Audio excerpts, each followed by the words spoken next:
तो ऑफिशियली इस रिजर्वायर का नाम उन्हीं के नाम पर रख दिया गया है, स्वामी राम तीर्थ सागर।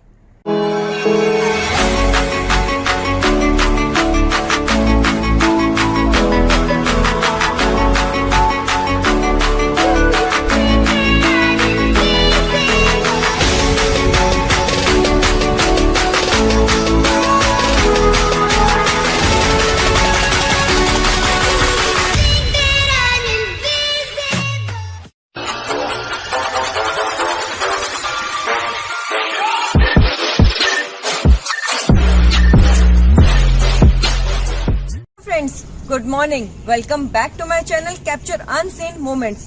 तो मैं आप सभी को लेकर चल रही हूँ टेरी डैम।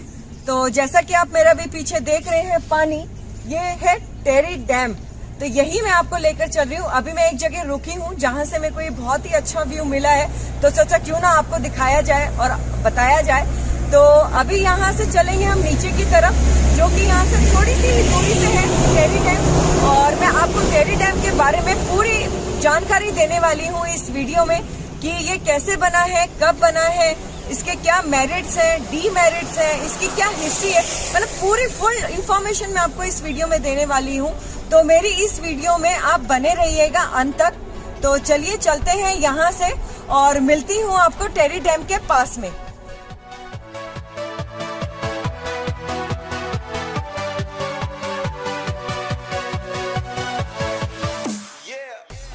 दोस्तों, अब हम अपने सफ़र को जारी रखते हैं और यहाँ से आगे बढ़ते हैं। और मैंने पिछले व्लॉग में आपको बताया था कि ऋषिकेश से टिहरी कैसे पहुँच सकते हैं, उसकी जानकारी दी थी। और टिहरी लेक में क्या क्या वाटर एक्टिविटीज़ होती हैं, साथ ही आप कैसे इको हट्स में रह सकते हैं। अगर आप में से किसी ने वो व्लॉग नहीं देखा है तो ज़रूर देख लें, तो उसका लिंक मैं डिस्क्रिप्शन बॉक्स में शेयर कर दूंगी। और आप सभी को सजेस्ट करूंगी दोस्तों कि एक ना एक बार तो टिहरी ज़रूर विजिट करें। बहुत ही सुंदर ये हिल स्टेशन है, जहां पे आपको मौसम बदलते हुए नजर आएगा। रास्ता देखिए दोस्तों कि कितना साफ और कितना मज़ेदार ये सफ़र है। वाकई में क्या ही बताऊं दोस्तों आप सभी को। अभी हम एक जगह रुके हैं जहां से टेरी डैम का टॉप व्यू पॉइंट मिलेगा। तो आपने पिछले व्लॉग में जो टेरी झील देखी थी, वहां से करीबन आपको ऊपर की तरफ आना है 3 से 4 किलोमीटर। तो अगर आप ऊपर की तरफ आते हैं तो आपको ये व्यू पॉइंट मिल जाता है। यहाँ से आप नीचे की तरफ देख रहे होंगे, ये है टेरी डैम। तो यहाँ से आप फोटोग्राफी वगैरह कर सकते हैं। और ये earth and rock field dam है, मतलब अगर आप इसके आर्किटेक्चर पर ध्यान देंगे तो ये किस तरीके से इसे बनाया गया है। तो अभी मैं आपको नीचे ले चलूंगी टेरी डैम के ऊपर। तो चलिए चलते हैं यहाँ से आगे और मैं आपको बताती हूँ इस टेरी डैम के बारे में।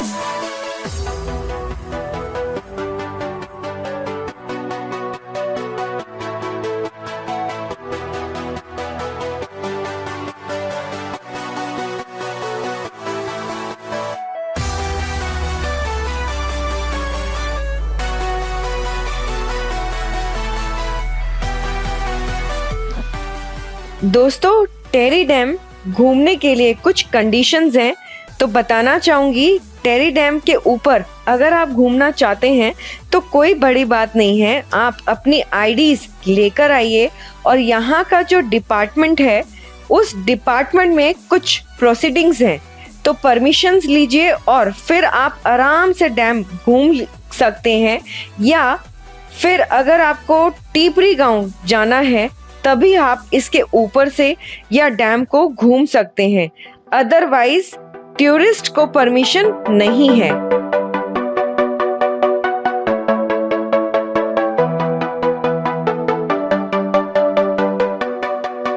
पीछे हमने टेरी डैम के एंट्री गेट पर अपनी आईडीज दिखा दी है और अब हम आप सभी को डैम के ऊपर से टिपरी गांव की तरफ ले चल रहे हैं।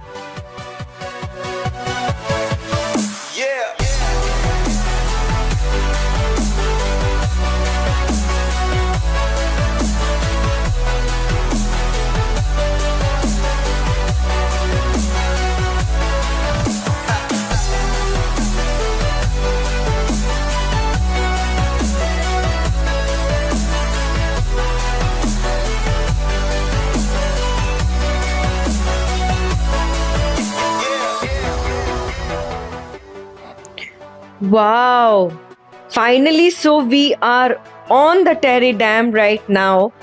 Finally, अब हम टेरी डैम के ऊपर हैं एंड क्या अमेजिंग व्यूज मिल रहे हैं दोस्तों यहाँ से। आप देख सकते हैं कि आगे बैरिकेड्स भी लगाए हुए हैं and really awesome place to visit.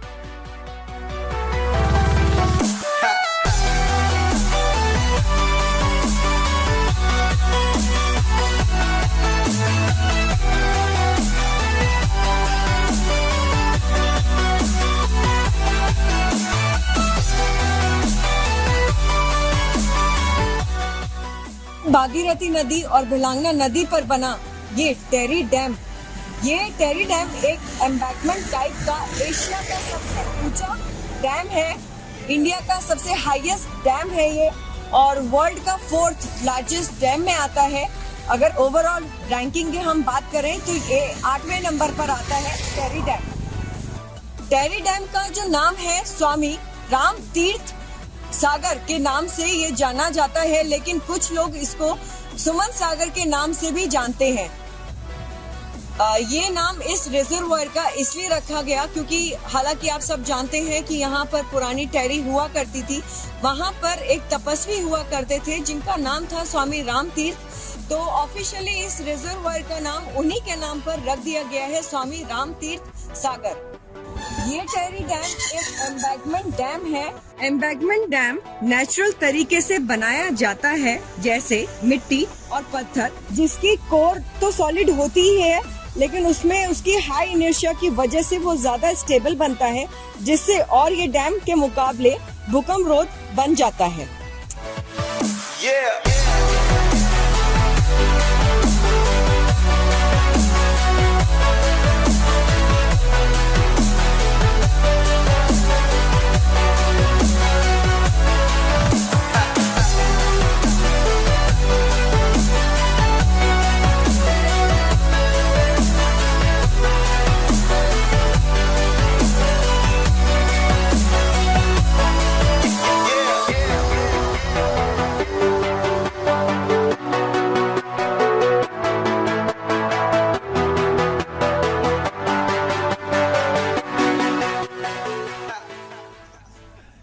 अब मैं खड़ी हूँ टेरी डैम के पास में और आप मेरे को देख पा रहे हैं, तो मैं आपको कुछ बताना चाहूंगी टेरी डैम के बारे में। तो सबसे पहले मैं आपको बताती हूँ इसके मेरिट्स और डीमेरिट्स। तो पहले मैं बताना चाहूंगी इसके मेरिट्स के बारे में। तो इसका जो मेरिट पहला पॉइंट है कि इलेक्ट्रिसिटी प्रोडक्शन के लिए बहुत ही यूज यहाँ पे की जाती है, यहाँ पे इलेक्ट्रिसिटी बनाई जाती है। दूसरा, पीने के पानी के लिए इसको यूज किया जाता है। यहाँ से 300 क्यूसेक दिल्ली के लिए और 200 क्यूसेक यूपी के लिए रोज यहाँ से पानी भेजा जाता है और खासकर सिंचाई के लिए भी अलग भेजा जाता है। तीसरा पॉइंट यहाँ का ये है कि डैम बनने से जो गंगा नदी का स्तर है वो पहले से कम हो गया है, क्योंकि पहले बाढ़ आने की चांसेस ज्यादा रहते थे, जैसे कि यूपी, बिहार, पश्चिम बंगाल। तो पहले वहां पर बाढ़ के आने के चांसेस रहते थे, तो जिस वजह से डैम बन गया तो उसका स्तर थोड़ा सा कम हो गया। और चौथा पॉइंट ये है कि यहाँ पर टेरी लेक है जहाँ पर वाटर एक्टिविटीज कराई जाती है, तो यहाँ के जो स्थानीय लोग हैं उनको एक एम्प्लॉयमेंट मिल गई है यहाँ पे। मैं आपको बताती हूँ इसके डीमेरिट के बारे में, और इसका जो डीमेरिट है थोड़ा सा डरावना है, तो आप प्लीज डरिएगा मत। ये जो टेरी डैम है इसका रिएक्टर स्केल 8 तीव्रता का भूकंप झेल सकता है, और ये एक एम्बैंकमेंट डैम है जो कि अर्थक्वेक के दृष्टि से काफी सेफ माना जाता है बाकी डैम के मुकाबले। और ये जो टेरी डैम है ये जोन 4 में आता है, जो कि जोन 5 के बिल्कुल पास में ही है। और साइंटिस्टों ने ये बताया है कि जहां पर ये टेरी डैम बनाया गया है, ठीक उसके नीचे 7.5 किलोमीटर की गहराई पर अर्थक्वेक का सेंटर है। तो इसका नाम है मेहर तैयार फॉल्ट। तो अगर यहाँ पर कभी 8 तीव्रता से ज्यादा भूकंप आता है तो ये एक खतरनाक निशानी हो सकती है। तो इसलिए कुछ लोगों ने इस डैम को बनने से पहले विरोध किया गया था यहाँ पर। मतलब कहा जाता है कि ये डैम बनने में कुछ लोगों ने आंदोलन किया गया था यहाँ पे कि ये डैम ना बने। वो इसलिए कि किसी भी कंडीशन में ये डैम टूटता है या कोई भी यहाँ पे हानि होती है तो जो पूरा उत्तर भारत है वो इसकी चपेट में आएगा। और खासकर गंगा किनारे जितने भी शहर बसे हुए हैं, चाहे हरिद्वार, ऋषिकेश, टिहरी, जो भी आप ले लीजिए, वो बहुत ही बड़ी आपदा आ सकती है यहाँ पर।